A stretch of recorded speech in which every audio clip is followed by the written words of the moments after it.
I didn't scream when I found the box hidden under the seat of Earl's truck. I just smiled, the kind of smile that feels too calm to be sane. Inside was a red-ribboned gift box with a heart-shaped candle, a bottle of massage oil, and a card that read, "Can't wait for tonight, baby." My name wasn't on that card. My hands didn't shake, not even a little.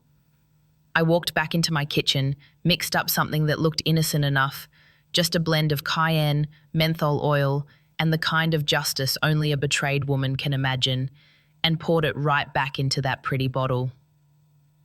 That night, while he said he was working late, I sat on the porch with my glass of sweet tea, listening to the crickets sing, knowing Karma was somewhere on her way to clock in. By morning, the sirens wailed down the road, and the whole town had something new to gossip about. They said it was an accident, but I knew better. That was the night my marriage went up in flames, and the woman I used to be burned right along with it. People like to think revenge starts with anger, but mine started with silence. The kind that settles heavy in your bones, making you move slower, breathe quieter, so no one can hear the breaking inside. Earl had been working late a lot that month. He said business at the garage was booming, that folks couldn't get enough of his hands. I guess one of them got a little too much. That Saturday morning, I stood in the kitchen, watching the coffee drip and pretending everything was normal. The sunlight came through the lace curtains, soft and golden, lighting up the chipped edge of our wedding photo on the wall. We'd been married 20 years. The day we took that photo, I believed we'd last forever. I was 26, wearing a second-hand lace dress, smiling like love was enough to hold the world together. Earl walked in, whistling, smelling like engine oil and cheap cologne. "Morning, sugar," he said, kissing my cheek like nothing in the world was wrong. I stared at the little stain on his shirt collar, lip gloss pink. "You've been working hard, huh?" I asked, my voice steady, almost kind. "Yeah," he said, reaching for his coffee. "Business is good. You wouldn't believe how many ladies bring in their cars these days. They trust me." He chuckled, proud of himself. I smiled. "I bet they do." He didn't notice the way my eyes followed him when he left, didn't notice how I wiped my hands on the same towel that had his scent all over it, or how my jaw clenched when his truck engine roared down the road. That afternoon, I went out to hang the laundry. It was hot, the kind of southern heat that sticks to your skin like syrup. The neighbors' kids were playing with the hose, laughing, and for a moment I wished I could be like them, carefree, unaware. Then I saw his truck parked behind the garage, half hidden under the oak tree. Something about it pulled me closer. Maybe it was instinct, or maybe it was the ghost of every woman who's ever been lied to. When I opened the door, the smell hit me first. Cheap perfume, the kind that burns your nose. I looked around. Everything seemed normal. His greasy tools, an old lunchbox, a pile of rags. Then I saw it. The little red box tucked under the seat, ribbon perfectly tied. It looked too sweet, too deliberate. Inside, that candle and card told me everything I needed to know. No lipstick on the card, but her handwriting, looping, playful, was familiar. Candace. She'd worked part-time at my shop last year, said she wanted to learn how to make an honest living. I taught her how to sew straight, how to talk to customers without chewing gum, even gave her my old dress for her birthday. And now she was sending my husband love notes. My hands still didn't shake. I guess heartbreak doesn't always come loud. Sometimes it's quiet, methodical. You start thinking about recipes, measurements, how long something should simmer before it's ready. That's how I ended up in the kitchen, stirring cayenne and menthol into that bottle, humming along to an old country song on the radio. When Earl came home that night, I greeted him like always. "Long day?" I asked. "You have no idea," he said, kissing my head and heading for the shower. I watched the steam rise from the bathroom door and thought about how trust evaporates the same way, slowly, silently, until all that's left is the smell of something burning. I didn't ask him where he was going later. He said, "Gotta deliver a part for a customer." I just nodded and handed him his jacket, making sure the scent of menthol still clung to the bottle in his truck. "Be careful," I said. "Always am," he replied, grinning like a fool. When he drove off, I sat on the porch, the air heavy with humidity and cicadas. The world felt too still, like the town was holding its breath. I remember looking at the stars that night and thinking, if there's a God, he's got a wicked sense of humour. By dawn, the siren started. Mrs. Collins from next door banged on my door, her eyes wide. "Loretta, honey, you hear what happened?" she gasped. "Earl and that Lee girl, something went wrong. They're at the hospital." I didn't flinch. I just poured her a glass of sweet tea and said, "Well, life's full of surprises, ain't it?" She stared at me, speechless. I smiled again. It wasn't joy. It was freedom dressed up as calm. The news spread faster than fire on dry grass. By mid-morning, half the town had already dropped by my shop just to check in. They brought pies, pity, and curiosity disguised as sympathy. That's how it goes in small places like ours. Nobody can mind their business for long. Everyone wants a piece of the story to see if your pain looks anything like theirs. I kept my face calm, my voice low. Earl had a little accident, I'd say, folding fresh laundry, pretending my hands didn't remember every lie he'd ever told. Someone said they heard screaming from the motel off Highway 9. Someone else swore Candace ran out of there half naked, wrapped in a towel, crying for ice. "Poor thing," one woman whispered. "She's just a child." I smiled. "She's 28, I said, and went back to ironing. They all left eventually, carrying bits of gossip like crumbs trailing behind them. When the last one was gone, I sat down by the window and finally let my hands shake. Not from guilt, from the kind of relief that comes when the truth finally steps into daylight. Still, it hit me harder than I expected. You think you're ready for revenge, but when it lands, it's heavier than you imagined. That night, I couldn't sleep. The air was thick with the smell of rain and motor oil, the scent that had always meant home. But now it only reminded me of lies. I thought about the years we'd shared, the first house, the miscarried baby, the night he fixed my car in the middle of a thunderstorm and told me I was his lucky charm. I thought about how love turns into habit, and habit turns into blindness. Around midnight, the phone rang. I didn't answer. The machine picked up and I heard his voice, weak, trembling, ashamed. "Loretta, baby, I don't know what happened. It burned like hell. Please just come." Then a nurse's voice in the background, asking him to lie still. The message ended with a soft beep that sounded like a heartbeat stopping. I sat there in the dark, staring at the blinking red light. "Come?" I whispered. "You didn't come home for months, Earl. You think I'll come now?" The next morning, a sheriff's deputy stopped by. He was polite, even awkward, holding his hat like it might shield him from whatever truth he was carrying. "Ma'am," he said, clearing his throat, "Earl had an incident last night. He's stable, but, well, it's bad." I nodded, waiting. "They found evidence of some sort of chemical burn. He said it was spicy oil." His ears turned red. "Says he doesn't know how it got switched." I met his eyes. "Men forget a lot of things when they're busy lying," I said softly. He looked like he wanted to disappear. "You want me to take you to the hospital?" he asked. I shook my head. "No, I'll let the Lord handle his healing." After he left, I locked the door and sat at the table where I'd mixed that oil.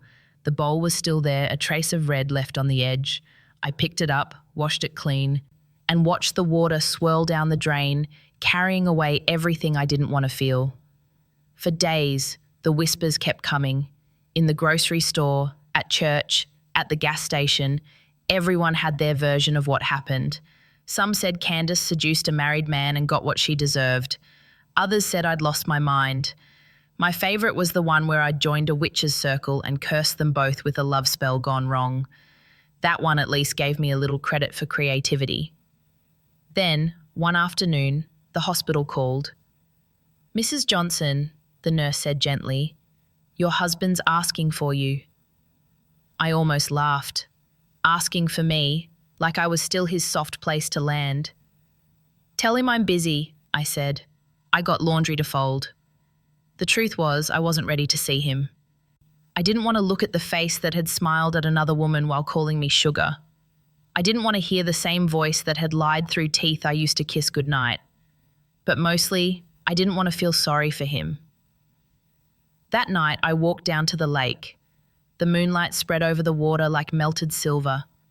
I stood there barefoot in the mud, letting the coolness crawl up my legs, grounding me. Somewhere in the distance, a bullfrog croaked, low and slow, like a preacher closing a sermon. I didn't mean to ruin him, I said aloud. I just wanted him to feel it, to feel something real for once. The wind didn't answer, but I swear the trees seemed to sigh. Maybe that was my conscience, maybe it was just the heat. The next Sunday I went to church, not because I wanted forgiveness. I went to see who'd have the courage to look me in the eye. The whispers started the moment I walked in, shoes clicking against the wooden floor. Pastor Green paused mid-sermon when he saw me, but I nodded for him to keep going. When the choir sang Amazing Grace, I sang louder than I ever had, my voice steady, clear. People turned to look, some with pity, some with fear. And then, as if the Lord himself wanted a bit of drama, the doors swung open. Earl walked in, bandaged hands trembling, face pale as chalk. Candace followed, head down, eyes swollen. The room went dead quiet. He looked at me, that same look he used to give when he'd messed up but wanted a soft landing. I didn't move, didn't blink. He sat in the last pew, like a ghost attending his own funeral. When the service ended, folks rushed to greet me, to touch my arm like I carried some kind of strange power. "You holding up, Loretta?" they asked. I smiled, better than ever. Outside, Earl waited by his truck. "Loretta," he said softly, "we need to talk." I looked at him, at the man who'd once been my whole life and was now just a cautionary tale. "Do we?" I asked. He hesitated, pain flickering in his eyes. "Please," he said. "I didn't mean for it to go that far." I took a deep breath, feeling the heat rise off the asphalt between us. "You never mean to, Earl. That's the problem. You just let things happen. You let people burn for your mistakes." His mouth opened, then closed. He had no answer. I turned away, the sun hot on my back, and walked home without looking back. Every step felt lighter, though the road was long. I knew I'd never be the same woman again, but maybe that was the point. The thing about small towns is, no sin ever really dies. It just changes shape, gets retold until it sounds like legend. A week after the incident, the story had already grown new wings. Some said I'd poisoned Earl on purpose. Others swore I'd cursed his manhood with voodoo powder from New Orleans. A few even said Candace was pregnant, that the burns had ruined her forever. None of it was true, but I let them talk. Let them build their stories over mine, brick by brick. It was the first time gossip worked in my favour. I went back to work like nothing happened. The hum of the sewing machines, the smell of starch and detergent, those were my safe places. I'd stitch hems, press shirts, fold memories. Every now and then, I'd find something that reminded me of the old days. One of Earl's work shirts left in the back, grease-stained and soft from years of washing. I'd hold it for a second, then toss it in the trash. Some things don't deserve mending. Candace didn't show her face around town for a while. Word was she'd moved back in with her aunt on the far side of the county. Folks said she couldn't stand the looks, the whispers. I should have felt satisfied. I should have felt free. But the truth is, revenge doesn't feel like victory. It feels like standing in a house you burned yourself. Warm for a while, but the smoke stays with you. One night, I got a letter. No return address, just my name written in shaky handwriting I recognized instantly. "Loretta, I'm sorry." That was all it said. No explanation, no begging, no details, just those 3 words. I tore it in half, but later I found myself taping it back together. Not because I forgave him, because I needed to remember the difference between apology and change. Days passed. People started to forget, or at least pretend to. I caught them sometimes, glancing at me in the grocery store, whispering near the canned goods aisle. "That's her," they'd murmur, like I was a ghost or a warning. I didn't mind. Let them see what happens when a woman stops playing nice. Then came the part that truly cracked me open. My friend Denise stopped by one morning, her eyes full of something she didn't want to say. "Loretta, honey," she started, setting down a bag of peaches. "I wasn't going to tell you, but I think you deserve to know." She hesitated. "Earl's been seeing Candace again, at the rehab clinic in Monroe." For a second, I thought she was lying. My heart refused to believe that level of stupidity. But Denise wasn't one for gossip. If she said it, it was truth. I laughed. Not loud, not bitter, just that hollow kind of laugh that escapes before the tears can find their way out. "Well," I said, "guess some folks never learn to keep their hands out of the fire." Denise squeezed my arm. "You gonna do something?" I looked out the window. The sun was cutting through the lace curtain, slicing the room into golden pieces. "Not yet," I said, "but I will." That night I lay awake, staring at the ceiling fan spinning slow and steady. My mind replayed every word he'd ever said, every time he called me his rock, his angel, his only one. I thought about all the dinners I'd cooked, the birthdays I'd planned, the nights I stayed up waiting for the sound of his truck. 20 years of building a home for a man who treated it like a motel. By dawn, I knew exactly what I was going to do. Revenge, when done right, isn't about destruction. It's about revelation. It's about showing people who they really are when the lights go out. And if Earl thought he'd seen the worst of me, he was wrong. The next afternoon, I drove out to the clinic. I told the nurse at the desk I was family, and bless her heart, she didn't ask for proof.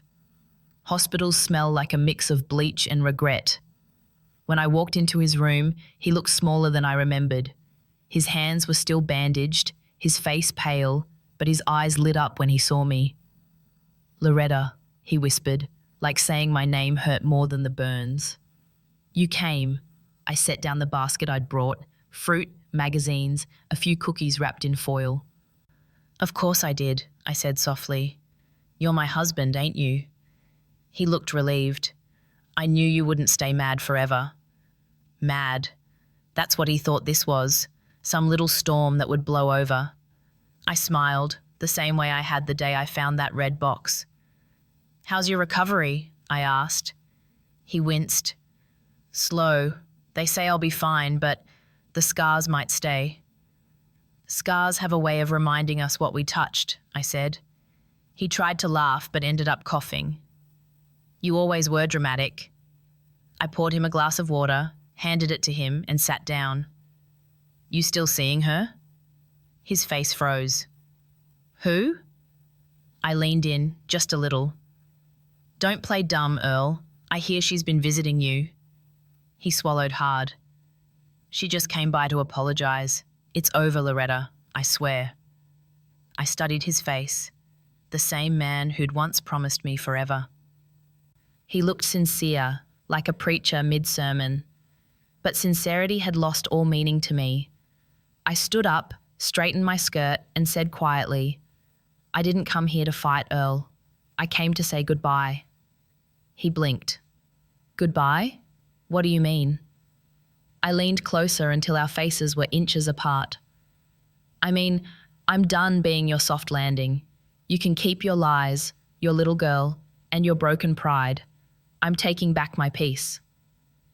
Before he could answer, I turned and walked out, the sound of my heels sharp against the linoleum.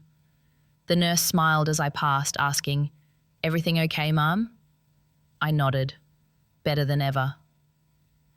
When I stepped outside, the sun was blinding. For the first time in months, I felt light. Not happy, not sad, just empty in a clean way. Like the world had finally stopped spinning around his gravity. I got in my car, rolled down the window, and let the wind hit my face. Somewhere in the distance, thunder rumbled, soft, warning, inevitable. And I thought, maybe storms aren't meant to destroy. Maybe they're just meant to clear the air.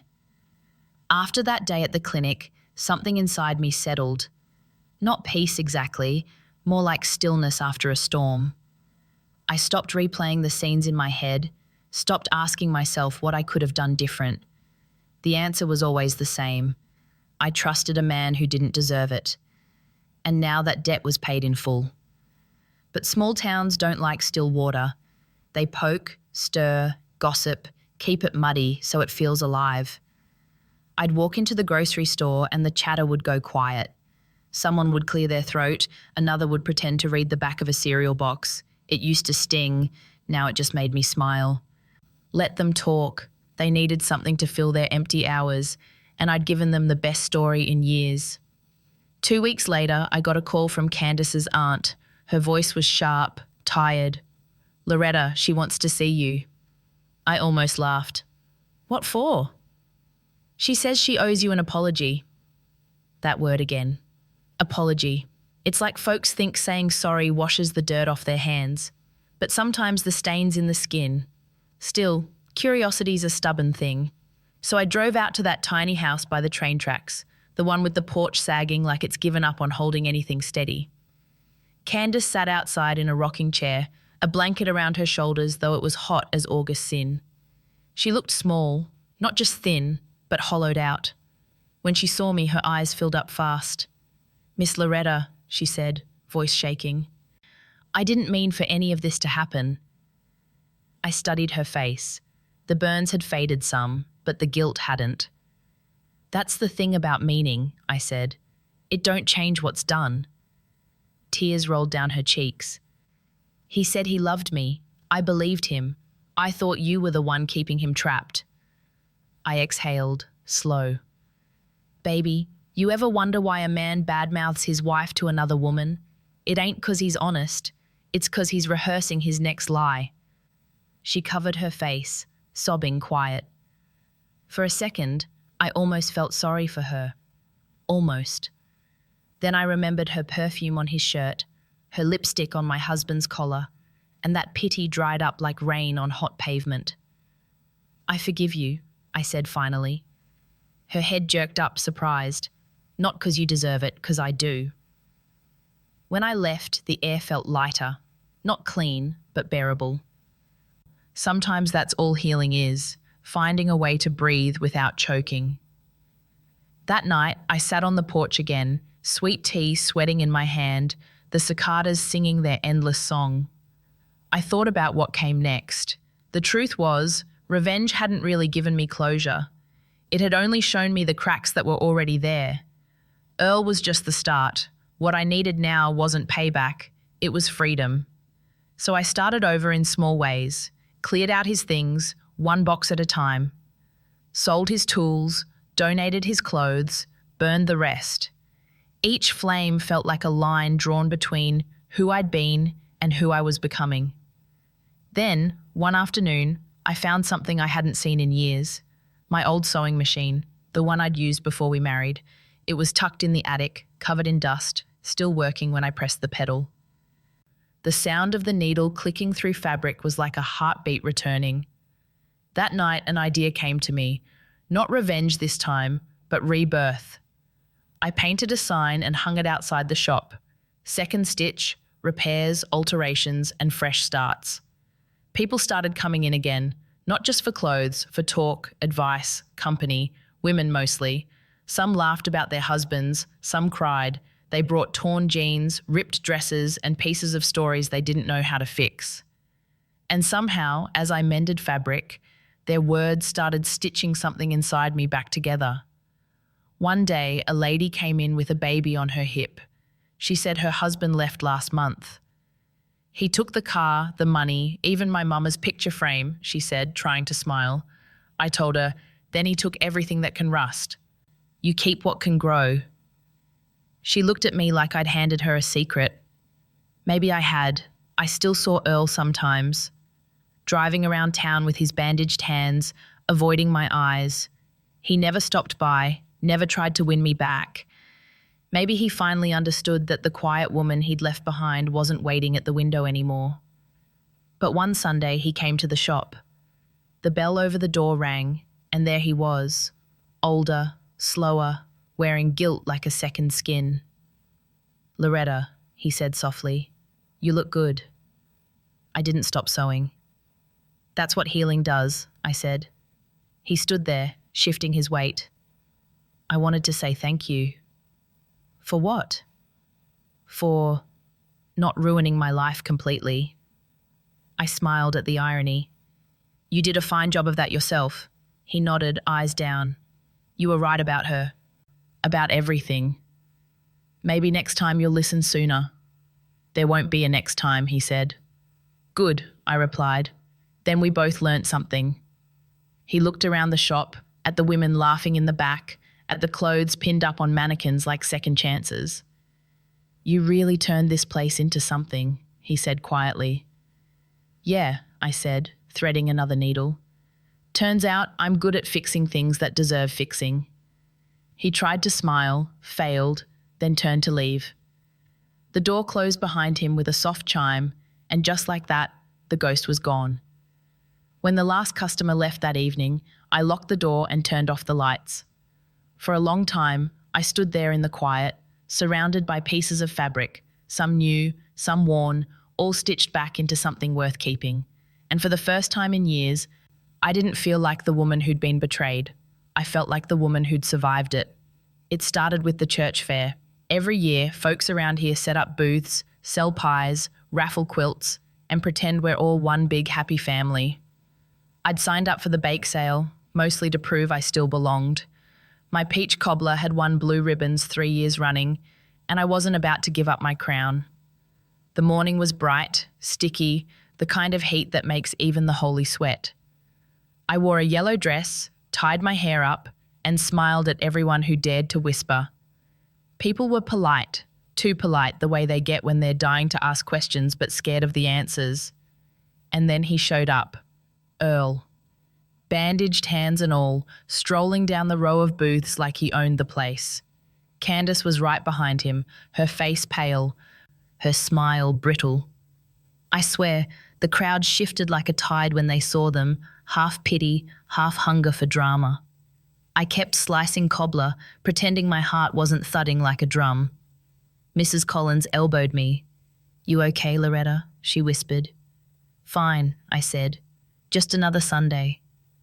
But it wasn't, because when Earl stopped in front of my table, every sound seemed to fade. Even the choir kids singing in the distance went quiet. Loretta, he said, voice low but meant for everyone to hear. We need to talk. I looked up. The sunlight caught the sweat on his neck, the tremor in his jaw. If it's about pie, I'm sold out, I said. A few people snickered, but he didn't smile. No, it's about us. The us hit like a slap. There hadn't been an us in a long time. I wiped my hands on my apron, slow and deliberate. I don't recall there being an us left to talk about. He took a step closer. You can't keep treating me like a stranger. We've been through hell, Loretta. And whose fault you reckon that is? I asked, loud enough for the nearby tables to hear. Candace tugged at his arm. Earl, let's just go, she whispered, her voice shaking. He pulled away. No, folks need to hear the truth. That word again, truth. Funny how liars love to say it. He turned to the crowd, gathering like moths to a flame. She set me up, he said, pointing at me. Switched that bottle, knowing what would happen. She wanted to hurt me. A murmur rippled through the fairgrounds. Heads turned, eyes widened. I didn't move, didn't flinch. I just let the silence stretch until it wrapped tight around him. Then I spoke, calm as a whisper but sharp enough to cut. You think I needed to set you up, Earl? You did that all by yourself. You brought that bottle into my house. You brought her into my life. All I did was let karma find your address. The crowd gasped. Someone dropped a plate. Candace started crying, her voice breaking. She's lying! She hates us! I took a step closer, my shadow falling right between them. Sweetheart, I said, hate takes energy, and I already wasted enough of that on your man. A few people laughed, soft and nervous. The pastor's wife looked like she might faint. Earl's face flushed red, and for a second I thought he might swing. Instead, he clenched his fists and hissed, You ruined my life. I tilted my head. No, darling, you ruined your own. I just stopped cleaning up after you. Then I turned back to my cobbler, cut another slice, and handed it to Mrs. Collins, like nothing happened. That's when the applause started. Not loud, not all at once, just a slow, steady clap from the back of the crowd. Denise. Then a few more joined in, cautious but certain.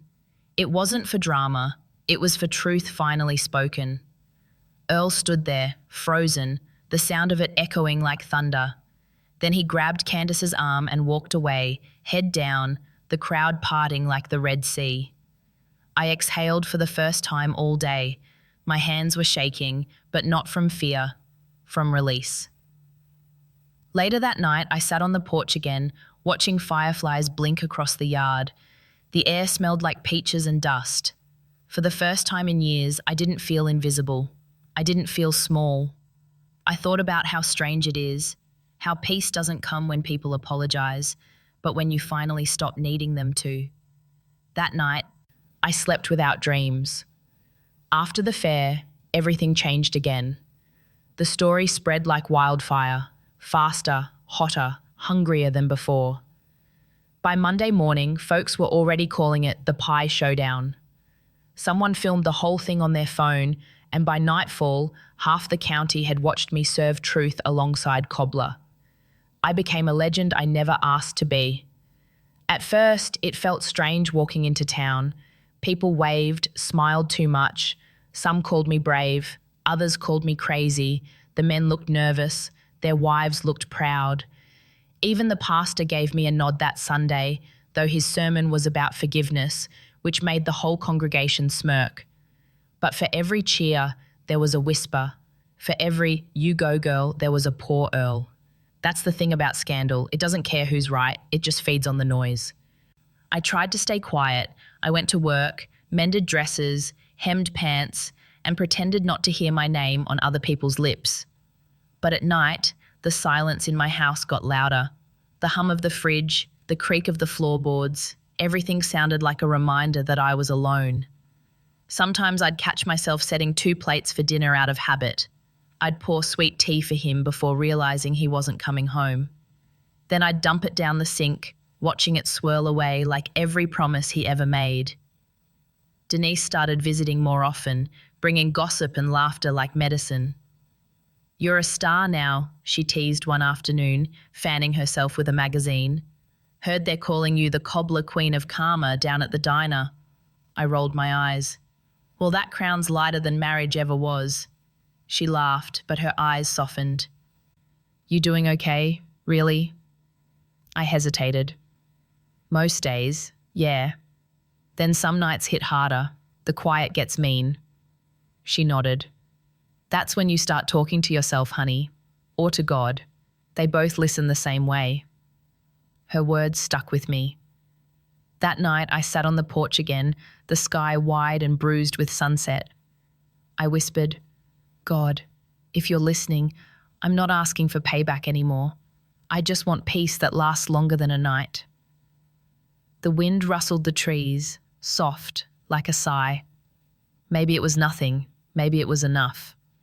A few weeks later, Earl sold the garage.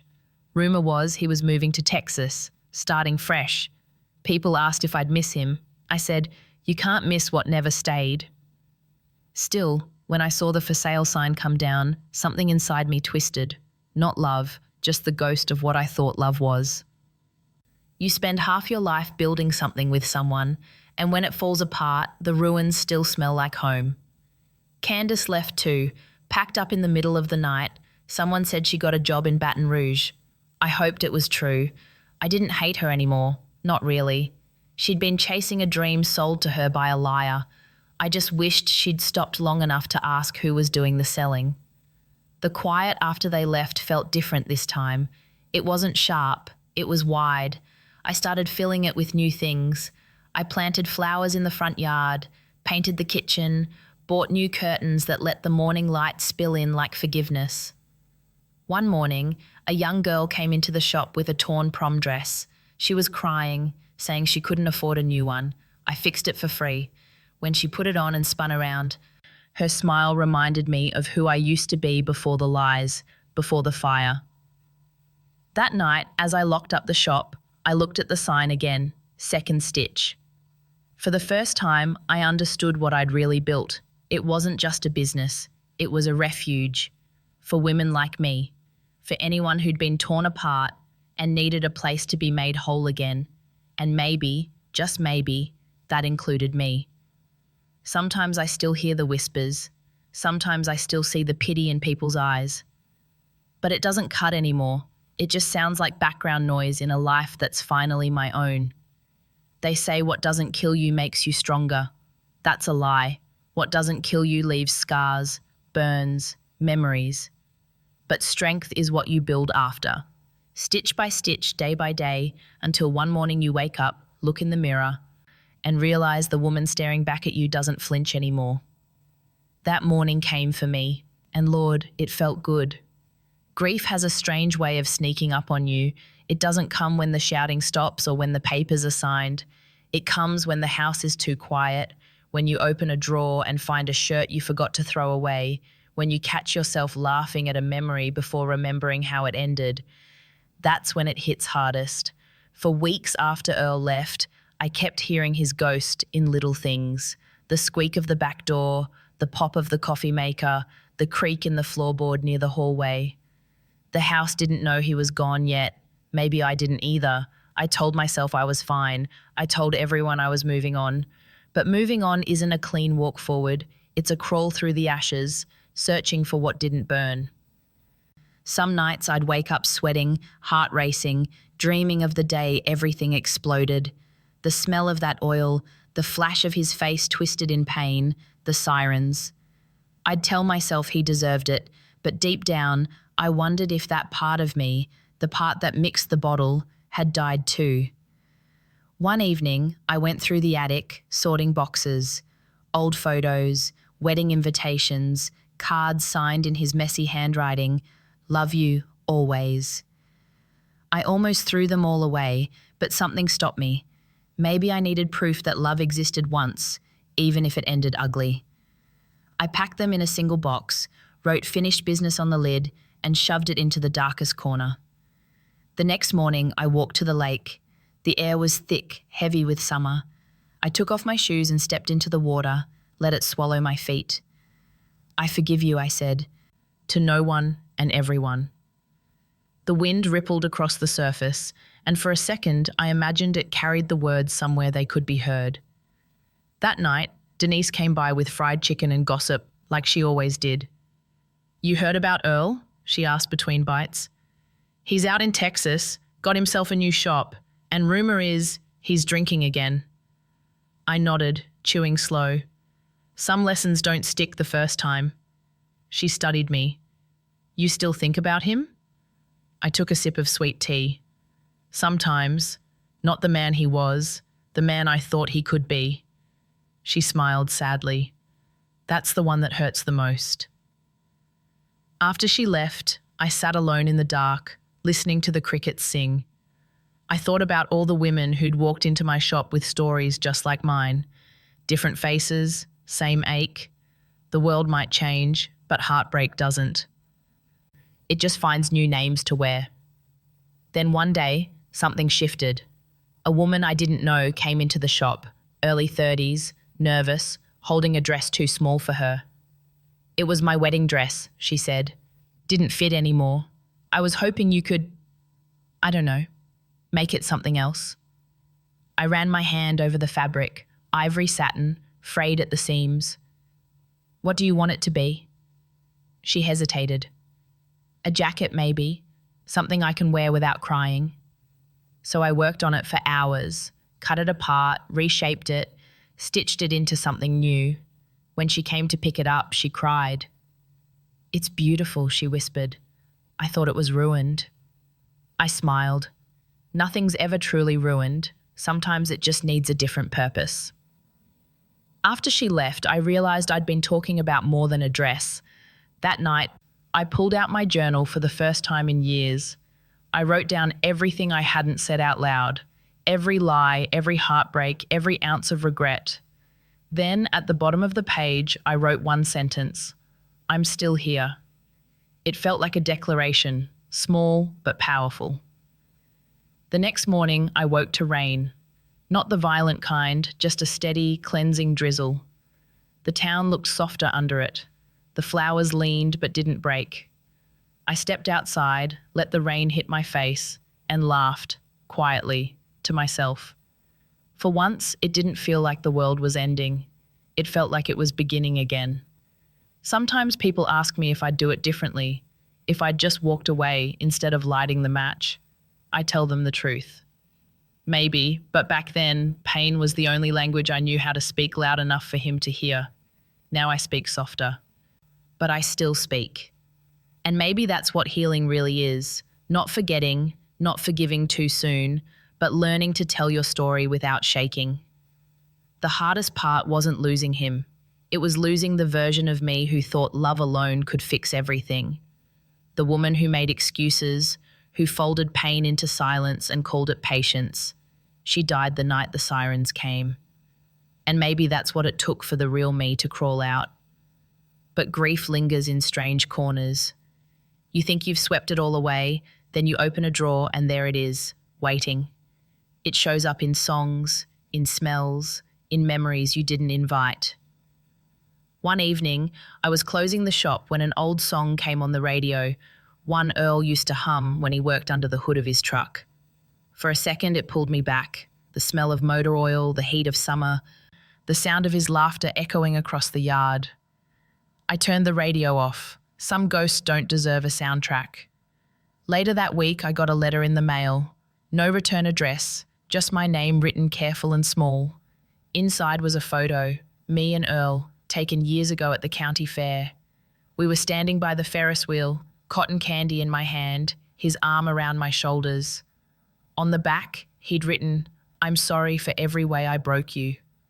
I stared at it for a long time. The ink had smudged, maybe from tears, maybe from guilt. I didn't know what to feel.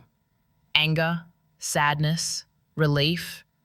All I knew was that the woman in the photo wasn't me anymore. She was someone who believed storms could be reasoned with. I put the picture in the same box labeled finished business. This time I didn't shove it away. I carried it outside and burned it. Watched the edges curl and blacken until nothing was left but ash. The wind took it, scattered it across the yard like dust that never really belonged to me. After that, I started noticing things again, small things. The smell of fresh bread from the bakery across the street. The laughter of kids chasing each other after school. The way the light hit the window in my shop at sunset, turning everything gold for a few minutes before dark. For the first time, I didn't feel like a side character in someone else's story. I felt like the one writing it. One afternoon, a man came into the shop with a torn uniform. "Need this fixed for work," he said. He was quiet, polite, with kind eyes. The kind that didn't stare too long or look away too fast. I took the shirt from him, promised to have it ready by Friday. He came back 2 days early. "Didn't mean to rush you," he said. "Just wanted to say thank you." "For what?" I asked. "For treating me like a person. Most folks just see the uniform." I didn't know what to say, so I smiled. "Well, we all wear something, don't we? Some of us just hide it better." He laughed, soft and real. When he left, I stood there for a long time, staring at the door. I wasn't thinking about romance, not yet. Just the idea that maybe not every man came to take. Some might come to stay. That night, I walked down to the lake again. The moon was bright, the air heavy with summer rain. I sat on the dock, feet dangling over the water, and thought about everything that had brought me here. The love, the betrayal, the fire, the silence after. I realized something then. I wasn't the victim anymore. I wasn't the avenger either. I was just a woman learning how to live again, piece by piece, stitch by stitch. The frogs sang, the wind moved gentle through the trees. Somewhere far off, thunder rolled, but it didn't scare me anymore. Storms would come, they always did. The trick wasn't to stop them, it was to remember that they pass. When I finally stood up, I looked at the reflection in the lake. The same face but different eyes. Eyes that didn't beg to be loved anymore. Eyes that had learned how to see. I whispered, "Thank you," though I wasn't sure who it was for. Maybe for God, maybe for the pain, maybe for the woman who didn't give up when everything else burned. And then I walked home, slow, steady, unafraid of the dark. Life has a way of testing whether you've really healed or just learnt to hide the hurt. For a while I thought I was fine. I smiled more. Slept through the night. The shop was doing well, customers coming in steady, laughter filling the air. But healing isn't a straight road, it's a circle. It keeps bringing you back to the same places until you see them different. It happened one morning in early fall. The air was cooler, softer, carrying that smell of leaves and distant rain. I was at the shop, pinning a hem, when the bell over the door rang. I looked up and froze. Earl, standing right there, same eyes, less pride. He'd lost weight, looked tired, like life had been chewing on him and hadn't quite let go. "Loretta," he said, voice quiet, almost careful. "I didn't think you'd still be here." I didn't move. Where else would I be? He gave a weak smile. Guess I should have known better. He walked around the shop slow, looking at the dresses, the pictures on the wall, the sign above the counter that said second stitch. "You really made something out of this place," he said. "I made something out of what was left," I answered. He nodded, hands in his pockets. "I came back to say thank you." I raised an eyebrow. "For what, Earl? The fire, the lesson?" "For letting me fall," he said. "If you'd taken me back, I'd still be the same man." For a moment, the room went quiet. The sewing machine clicked off, the air humming with things unsaid. "You were right," he went on, "about everything, about her, about me, about what I was too blind to see." I didn't soften. I didn't harden either. I just looked at him, the man I'd built a life with, the man I'd buried in a different way. "People don't change because they're sorry," I said. "They change because staying the same hurts too much." He looked down, nodded slow. "Guess I learnt that the hard way." He reached into his pocket, pulled out a small photo. "Found this when I was packing up. Thought you should have it." It was the two of us, years ago, sitting on the porch, sunlight spilling over everything. I looked happy, not perfect, just peaceful. I took the photo, glanced once, then placed it on the counter. "You keep it," I said. "I've got better memories now." He smiled, sad but real. "You always did know how to finish things neat." He turned to leave, then stopped at the door. "I'm proud of you, Loretta." I didn't say thank you, just nodded. Sometimes silence says enough. When he was gone, the air felt lighter, like a storm finally passing. I sat down, hands trembling a little, not from pain but from release. That was the goodbye I hadn't known I was waiting for. That evening, I walked to the lake again. The water was calm, catching the light from a sky turning gold. I thought about how far I'd come, from that red box under his truck seat to this quiet moment of peace. Pain had been my teacher, but peace had become my reward. I whispered, "I hope you find what you're looking for, Earl." Then I smiled, because I already had. The next day, the man with the torn uniform came back. His name was Thomas. I found that out when he asked if I wanted to join him for coffee sometime. Not dinner, not a date, just coffee. Simple, honest, the kind of invitation that doesn't ask for pieces you're not ready to give. I said yes, not because I needed company, but because it felt like saying yes to life again. We sat by the window of the diner talking about nothing and everything, the weather, work, the best pie in town. He listened the way people do when they mean it, when they're not just waiting for their turn to speak. When he laughed, it wasn't the loud, reckless sound I'd grown used to with Earl. It was gentle, real, and for the first time in a long while, I didn't feel like I was performing calmness. I actually was. That night, I walked home under the streetlights, humming to myself. I passed the old garage, Earl's old kingdom, and saw it empty, dark, quiet. No ghosts left, just a building waiting for its next story. And maybe that's what I was too, something once broken, waiting to be rewritten. Starting over isn't loud. It doesn't come with confetti or fireworks. It's quiet, like the soft click of a door you finally close without looking back. That's how it felt the week after Earl left town for good. No calls, no letters, no gossip. Just silence. Clean and wide. I filled it with things that made sense again. The smell of fabric softener, the hum of the sewing machine, the sound of my own laughter coming back like a stranger I used to know. Thomas stopped by every so often, always polite, never pushing. Sometimes he'd bring donuts, sometimes flowers, once even an old book about mending fabric. "Figured you'd appreciate the metaphors," he said, grinning that shy grin that didn't demand a thing. We'd sit on the porch, sipping coffee, talking about little things. He told me about his job, about his mum who used to quilt, about how he never learned to sit still. I told him about the shop, about Denise, about the sweet tea recipe my mama swore cured heartbreak. He laughed and said, "Guess I better start drinking it just in case." He never asked about Earl, and I never offered. Maybe that's why it worked. Some silences don't need filling, they just need company. The town moved on too. People found new stories, new scandals to whisper about. Mine faded into memory, softened around the edges. Sometimes folks still stop me to say, "You sure showed him, Loretta." And I'd smile, but inside I knew it wasn't about showing anyone anything. It was about surviving, about standing up after the fire and realizing the ground beneath you was still solid. One afternoon, I closed the shop early. The sun was setting, gold spilling across the floorboards. I walked to the lake, the same place where everything in me had broken and healed. The air smelled of pine and rain, the kind of scent that makes you feel small in a good way.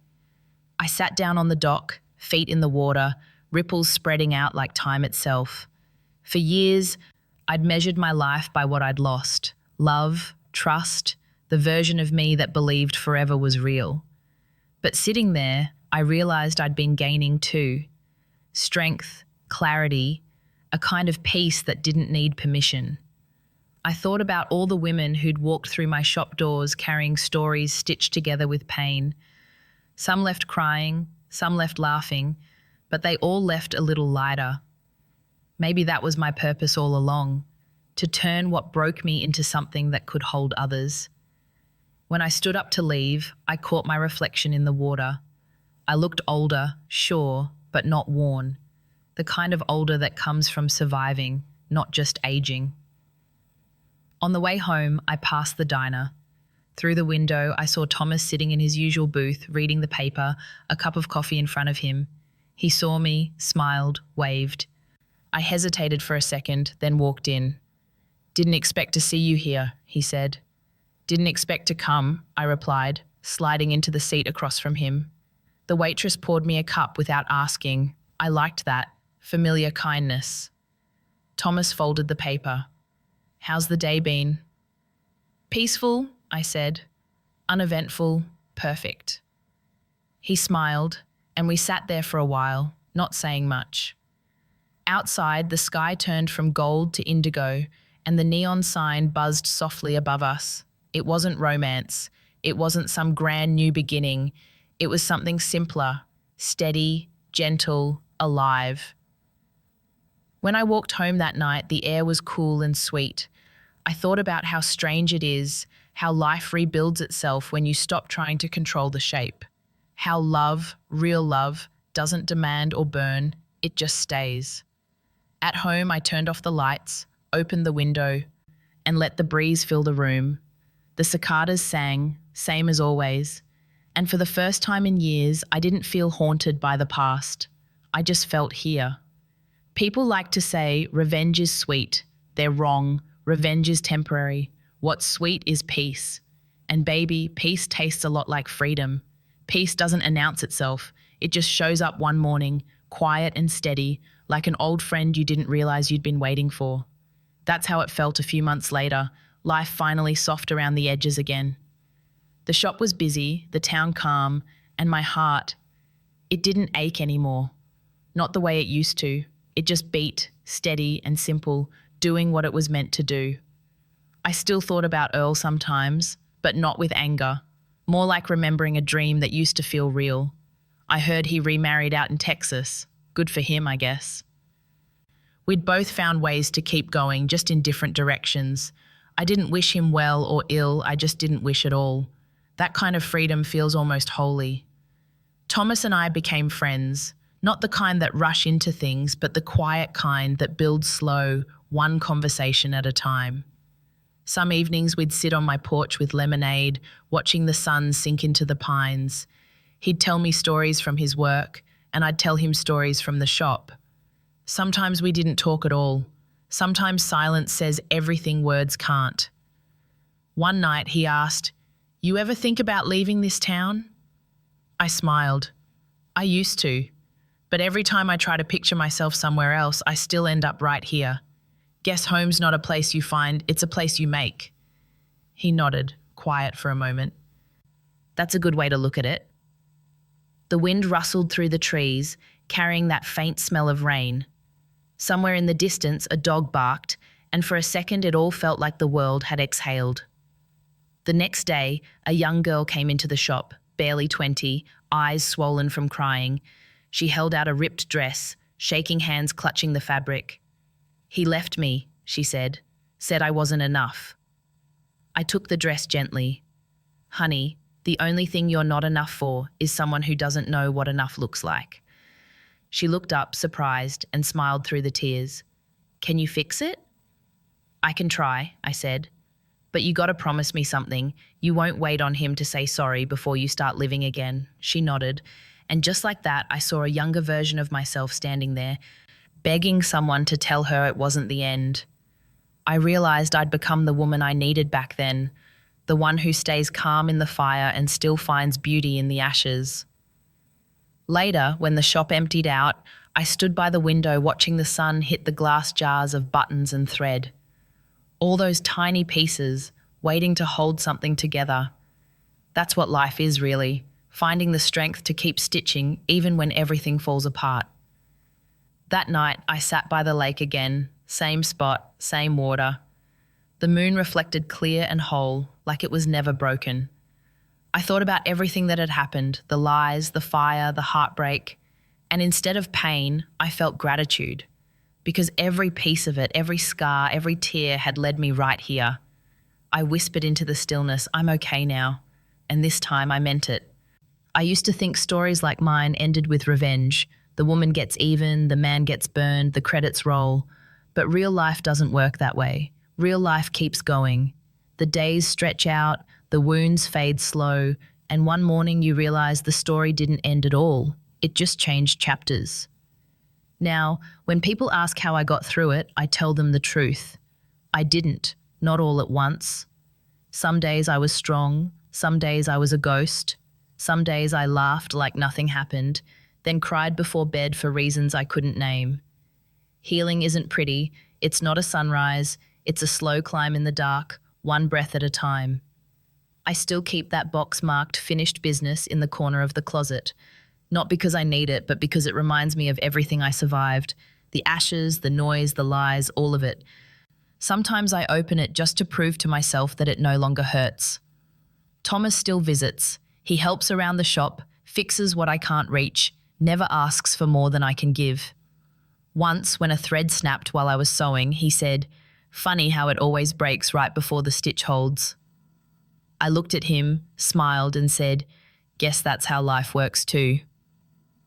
The seasons turned. Fall slid into winter, then spring again. The flowers I planted after the fire bloomed stronger each year, roots deep, petals bright. Denise still came by every Saturday, gossiping, laughing, filling my kitchen with noise and stories. The world kept spinning, so did I. Every now and then, someone new walks into the shop with that same look I once had, lost, trembling, holding on to something broken. I never ask for details, I just listen.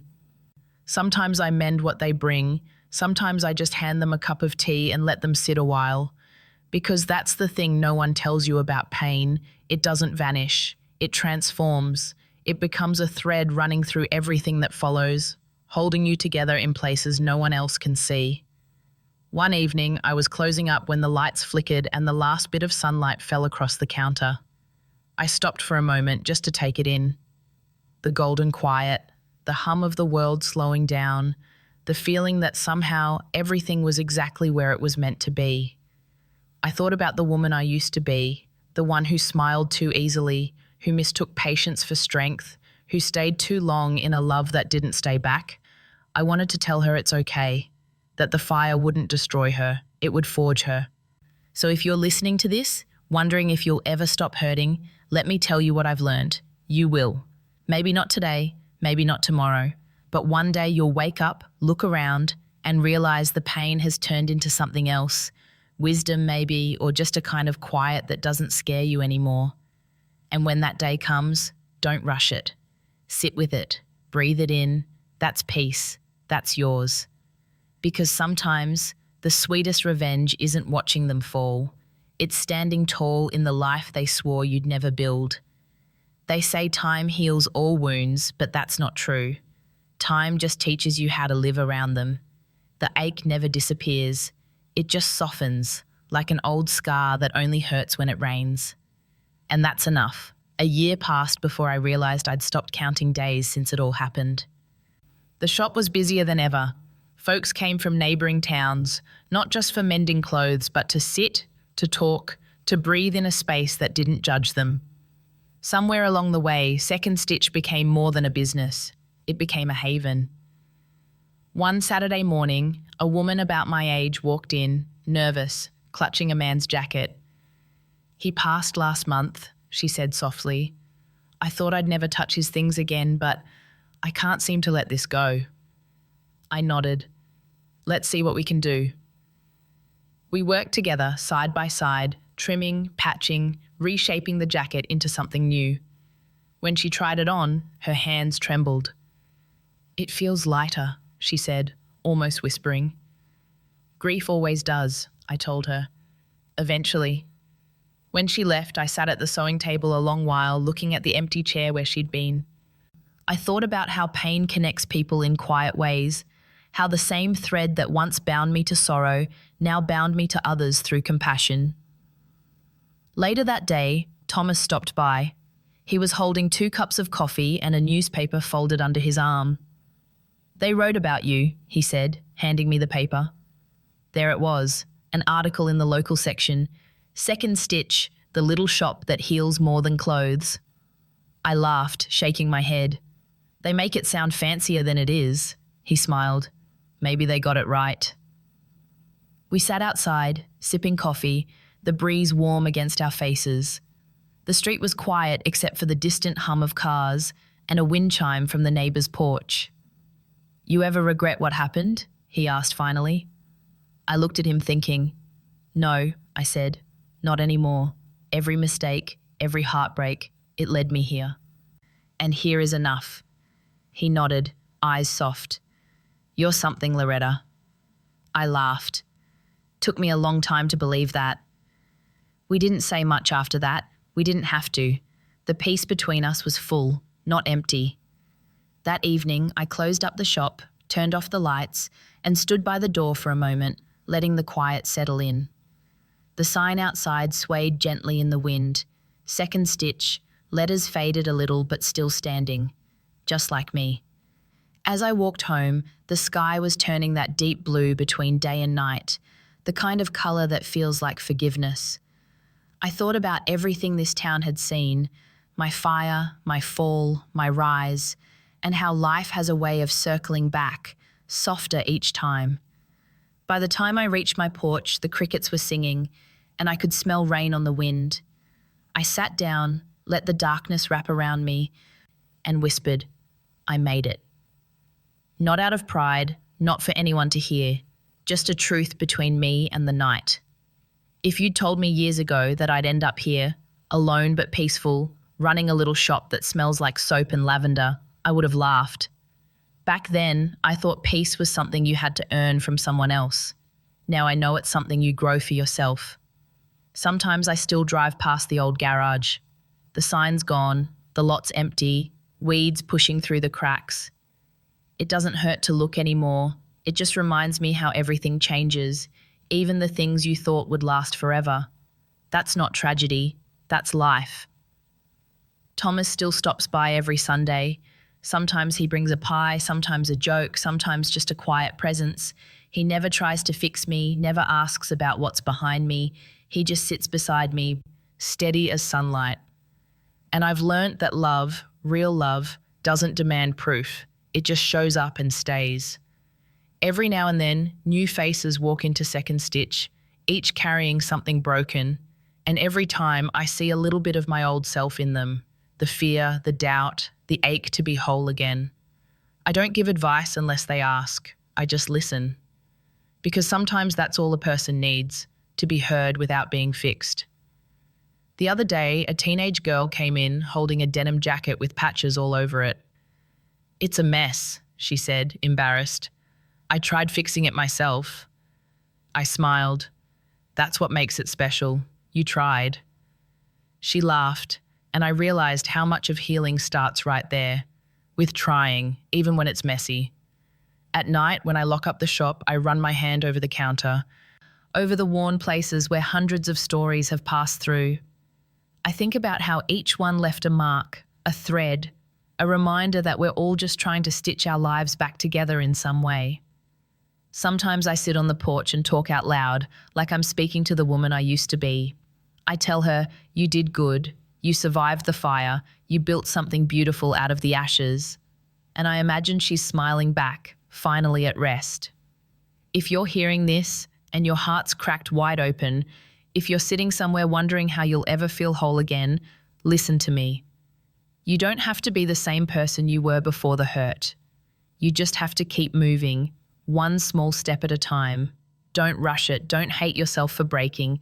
The cracks are where the light gets in, because one day you'll wake up, pour your coffee, open the window, and realize you made it through. You'll still have the scars, but they'll tell a story worth hearing. And if someone ever asks what happened to you, don't say you were destroyed. Say you were remade. I guess every story has to end somewhere, but mine didn't end the day he left, or the day I found that box under his truck seat. It didn't even end when the fire burned through everything I thought I was. My story ends here, on a quiet evening, the sun dipping behind the trees, the air warm and sweet, and me sitting on my porch, finally at peace with all of it. I can hear the world moving slow around me, the hum of a faraway truck, the song of cicadas, the creak of my old rocking chair. I sip my tea and smile because this is what survival sounds like. It isn't loud, it isn't dramatic, it's calm, it's ordinary. And maybe that's what makes it so beautiful. Every now and then, I still think about the woman I was back then, the one who smiled through her pain, who waited for apologies that never came, who thought being needed was the same as being loved. I want to reach back through time, take her hand, and whisper, "You'll be okay. You'll lose everything you thought mattered, and somehow you'll find yourself in what's left." Thomas calls from the kitchen, asking if I want another glass of sweet tea. I laugh. "You trying to keep me up all night?" He grins and says, "Just keeping you company." And somehow, that small exchange feels like a full circle, proof that love doesn't have to hurt to be real. When the sky darkens, I close my eyes and listen. The same porch, the same night sounds, the same world, but not the same woman. I made it through the kind of heartbreak that used to terrify me. I burned, I broke, I rebuilt. And what came out of it isn't bitterness, it's strength. So if you're listening to my story, maybe sitting somewhere wondering if it's worth it to keep going, I'll tell you what I wish someone had told me. It is. It always is. Even when it feels impossible, even when all you've got left are the ashes, you'll build again. Not the same life, not the same love, but one that fits you better. Because that's the thing about fire. It doesn't just destroy, it reveals what can't be burned. And that's what I am now, what's left after the flames. Just me. Still standing, still soft, still here. If you've made it this far, thank you for listening. I know my story wasn't easy. It had pain, it had fire, it had moments that burned right through the heart. But it also had light, it had laughter, it had the kind of healing that only comes after you've lost everything you thought you couldn't live without. I tell this not for pity, but for proof. Proof that you can walk through the worst thing that's ever happened to you and still come out whole. Different, yes. Scarred, sure. But whole in a new way, stitched together by every lesson, every tear, every tiny act of getting back up when it would have been easier to stay down. So if you're sitting there with your heart cracked open, wondering if the pieces will ever fit again, hear me now. You are not broken beyond repair. You are just in the middle of being remade. Take your time. Breathe.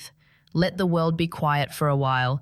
You don't have to rush your healing. You don't have to prove your strength by pretending you're not hurting. Just keep going. Keep stitching. Keep choosing yourself, even when it feels strange to do so. Because one day, without realizing it, you'll laugh again. You'll open a window and feel the sunlight hit your face, and you'll understand it wasn't punishment. It was preparation. Life doesn't stop when love ends. It just changes shape. And when it does, you'll find beauty again, in your own company, in small mornings, in peace that doesn't ask for permission. So wherever you are listening to me now, I hope you remember this. You don't owe anyone your silence, your forgiveness, or your pain. But you do owe yourself a chance to begin again. Thank you for letting me tell my story. I'm Loretta Mae Johnson, and this was how I found my peace.